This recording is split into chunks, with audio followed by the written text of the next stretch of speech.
Hey guys, welcome to video number 2. In video 1, I briefly went over the nutritional guidelines I had for you and flexible dieting. Now I'm sure after that video you were like, that's awesome, flexible dieting sounds great, I can't wait to get started. But how do I track my food? How do I track these macros you're talking about? So in this video I'm going to go over the first part of that, which is the food scale. I'm going to go over how to track different types of foods, liquids, meats, dry cereals, rice, sauces with the food scale, and I'm also going to just give you an in-depth look at the different buttons on that. So let's go ahead, let's get started. Let me show you the 2 food scales that I have with me. I got both of these from Walmart. So these are 2 of them. I think I spent between $15 and $20 each. So they're not super expensive. I recommend getting like around a $15 one, maybe not the $7 one. But both of these work just fine. The one in today's video that I'm going to use is this one, because right now this one's out of batteries. But let me go ahead and show you the different buttons that are on this food scale. Right? Okay, so here's a look at my food scale up close. You got 2 buttons on the bottom, 3 buttons on top. Well, 3 options, the power button, the 0 button, and the mode button. Now, if you don't see 0, it may say tare instead, and that's spelled T-A-R-E, or there will just be a T, which stands for tare. Tare is going to be the same thing as the 0 button. So if you don't see a 0, look out for the tare. But those are the options that you're going to have. The power button is obviously going to turn it on. So let's go ahead and turn on our food scale here. And it's going to go to 0, okay? If we want to turn it off, we're just going to hold down that power button, it's going to turn off, all right? The next is the mode button. If we click it, it's going to go through the different modes, the different units of measurement that we can do, because different things require different units. So it's really going to depend on the back of the nutrition label, what units you're going to be measuring it in. Usually for liquids, you're going to measure in milliliters, same thing with sauces. For most dry things and most things in general, you can weigh stuff out in grams. And then for meats, a lot of the time you're going to use pounds and ounces, okay? So we'll just click through. Right now it's on milliliter, goes down to fluid ounces, milliliter, fluid ounces again, not really sure why. It goes to grams, and then pounds and ounces. So we have our different modes. Just pay attention when you're weighing different things out, what the nutrition label says, and switch it to that mode. Now the last thing is going to be that 0 or tare button. Let me demonstrate how that works. So when you measure out something, you're usually gonna have like a bowl, a plate, a little cup that you're going to use to measure it in. So for this instance, I'm going to grab a plate and I'm going to place it on the scale. Now, as you can see, the scale goes up because the plate weighs 1 pound and 5 ounces. Okay, so next we need to 0 or tare it out so that we can place the food on it and it's only counting the food. So what we do is we hit that 0 button and it goes back down to 0. Okay, so that's what the 0 or the tare button does. Now that I've kind of explained that to you, I'm gonna go through a couple different meals with a variety of foods and sauces and liquids so that you can see how this stuff is weighed. The first meal I'm gonna weigh out is a bowl of cereal. So I'm sure you'll be happy to know that yes, you can have a bowl of cereal while flexible dieting as long as you stay within your macros for the day. So we're gonna weigh out a bowl of cereal and I'm gonna show you how to do that. The first thing we need to do is turn on our food scale. So we're gonna go ahead and turn it on here. All right, so right now it's saying 0 milliliters. We're gonna go ahead and change that because we're gonna measure out our cereal in grams, as it tells us to do on the nutrition label on the box. So we're gonna go to grams. You see it says 0 grams. We're gonna go ahead and place our serving bowl on top, and then we're going to 0 it out. Okay. So now my macros today have allowed me to have a serving and a quarter. So I'm gonna have a serving and a quarter of my cereal. The cereal, 1 serving is 41 grams, so I just multiply that by 1.25, and I got 51 grams of the cereal that I'm going to have, okay?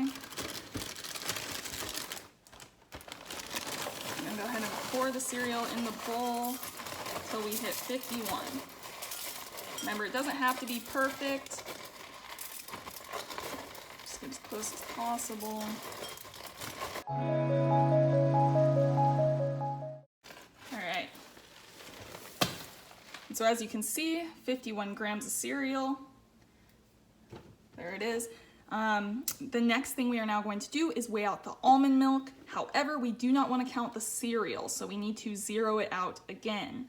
We're gonna go ahead and press zero it out, and then I'm going to do 150 milliliters of the almond milk. You can see a serving size is 240 milliliters. However, I've just noticed with bowls of cereal after time that I usually like to get between 120 and 150 milliliters, and that's enough.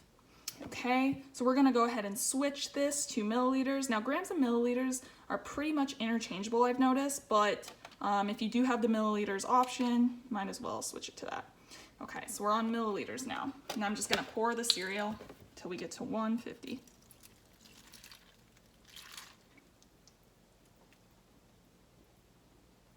Once again, don't have to be perfect, it's a little harder with liquid.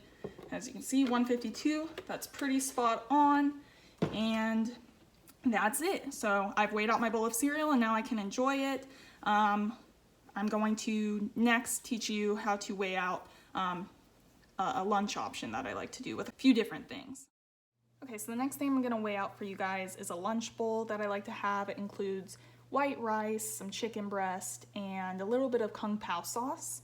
Okay, so the first thing we're gonna do to weigh this out is turn on our food scale.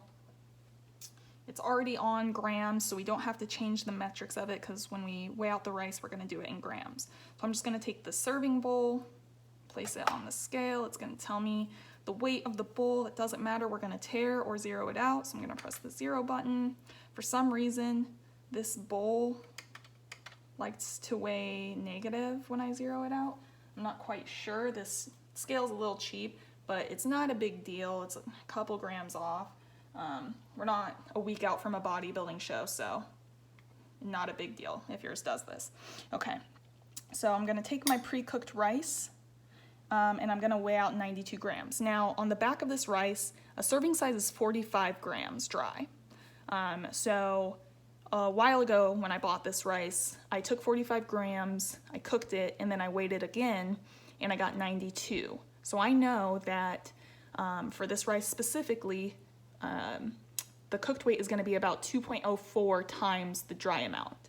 And I just took note of this so that I could cook it in bulk and still be able to hit my serving sizes. So it's just something, if you decide to cook in bulk, you may wanna pay attention to. So I'm gonna weigh out 92 grams of this, or 90 since it says -2. We're just gonna scoop this in here. 82, almost there. There we go. All right, so 92 grams. Okay, so now I have my rice that I'm going to use for the bowl. The next thing I'm gonna weigh out is my chicken breast. To do this, I like to usually use pounds and ounces. However, 28 grams does equal 1 ounce. So you can just multiply the ounces by 28. So if it's 3 ounces, multiply 3 by 28 and you'll get the weight in grams if you wanna get really specific, or you don't have a pound and ounces mode, okay? But what we're going to do is we're going to zero this out again because we don't wanna include the weight of the rice, and we're gonna switch it to pounds and ounces, okay? So now this is on pounds and ounces and I can weigh out my chicken breast. What I'm gonna do is 4 ounces. So I like to just cut my chicken breast up with scissors. It's a little easier to eat for me. I'm gonna cut this up.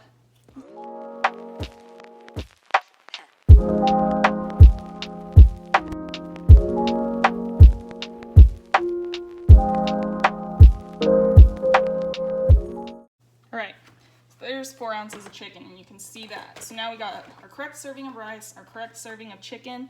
I'm gonna go ahead and heat this up and then I'm going to put on the kung pao sauce.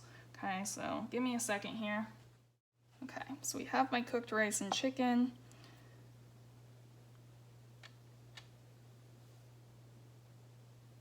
Going to zero it out again.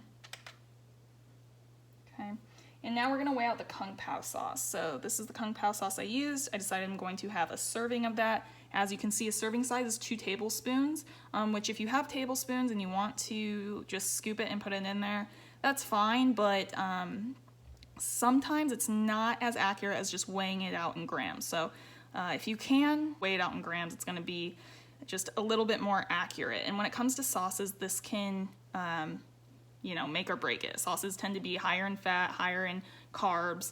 This one is just straight carbohydrates and it's not too bad, which is why I choose it. But in some other dressings, it really does make a difference. So I'm just gonna go ahead. I already have my food out here. Might as well weigh it out.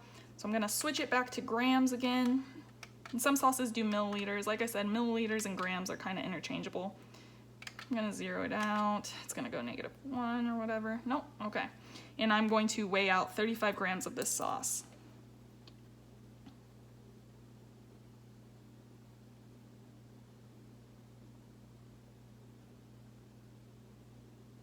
Goes quickly, so you gotta be careful. Perfect. All right, so I got 35 grams of the sauce. I got my little rice bowl here all ready to go and weighed out, so now I can enjoy it. That's all I got for you. I hope you found this video useful. I hope you learned a little bit more about the food scale and how to use it. Like always, you can refer back to this video anytime you need, and if you have any further questions, don't hesitate to reach out to me via WhatsApp or when we talk during our weekly check-ins, all right? So the next video is gonna go over my Fitness Pal and how to actually track your macros and keep track in that app. So make sure you go and download that off your app store so that you can go ahead and play around with it as you watch the tutorial.